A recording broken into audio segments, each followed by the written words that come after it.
Hi hello welcome back to my YouTube channel. నేను original నెయ్యిని ఎలా తీస్తానో ఒకసారి వీడియోలోకి వచ్చి చూడండి, మీకే అర్థమవుతుంది.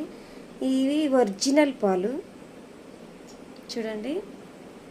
ఈ పాలు కొన్ని గంటలు ఫ్రిడ్జ్లో ఉంచితే ఇలా పైన మీగడ వస్తుంది మందంగా. ఆల్రెడీ ఒకసారి తీసాను నేను. ఇలా పైన మీగడ వస్తుంది మందంగా. నేను ఇప్పుడు తీయదలుచుకోలేదు, మీకు అర్థం కావాలని నేను ఇలా పాల మీద మీగడ తీసి చూపించాను. పాలు బాగా వేడి చేస్తే మందంగా మీగడ ఎలా వస్తుందో అలా వస్తుంది. ఆ మీగడని నేను డైలీ పాలు ఇచ్చినప్పుడు నైట్ ఫ్రిడ్జ్లో పెట్టి ఉదయాన్నే ఆ మీగడని తీసి బౌల్లో వేస్తాను. ఫస్ట్ తీసినప్పుడు పచ్చిపాలు కాబట్టి పచ్చిమీగడ కాబట్టి వైట్గా ఉంటుంది. ఇప్పుడు ఇది చూడండి క్రీమ్ కలర్లో ఉంది. ఇది బాగా డ్రై అయిపోయింది. ఇది ఇంకొంచెం తిన్గా ఉంది, డ్రై అవ్వలేదు ఇంకొంచెం. అయినా కరిగించవచ్చు, బాగానే కరుగుతుంది. దీన్ని ఇప్పుడు నేనేం చేస్తానో తెలుసా, ఇలా బౌల్ నిండా నిండేదాకా ఉంచితే బాగా డ్రై అయిపోతుంది. నెయ్యి సూపర్గా ఉంటుంది టేస్ట్గా. దీన్ని నేను ఇవాళ కరిగించబోతున్నాను. నాకు నెయ్యి అంటే చాలా ఇష్టం. ఇలా చాక్తోనైతే ఈజీగా కట్ అయ్యి వస్తుంది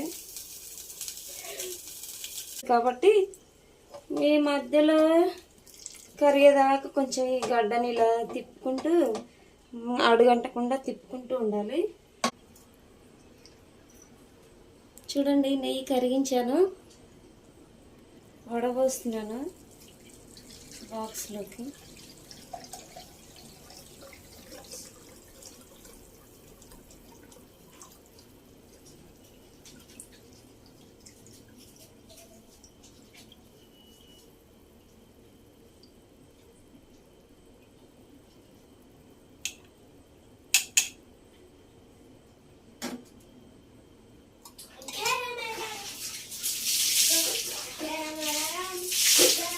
నెయ్యి ప్రాసెస్ నేనైతే ఇలా చేస్తాను. ఎంత నెయ్యి వచ్చిందో చూసారా. నా చేతిలో సెల్ ఉంది.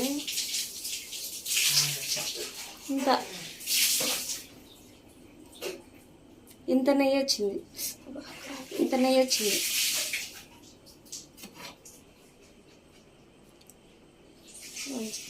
అంత నెయ్యి వచ్చింది చూసారా. ఇంట్లోనే తయారు చేస్తాను. ఈ వీడియో నచ్చిన వాళ్ళు లైక్ చేయండి, షేర్ చేయండి, కామెంట్ చేయండి. నా ఛానల్ సబ్స్క్రైబ్ చేసుకోండి మరిన్ని వీడియోస్ కోసం. ఓకేనా అండి, బాయ్. అందరికీ గుడ్ నైట్.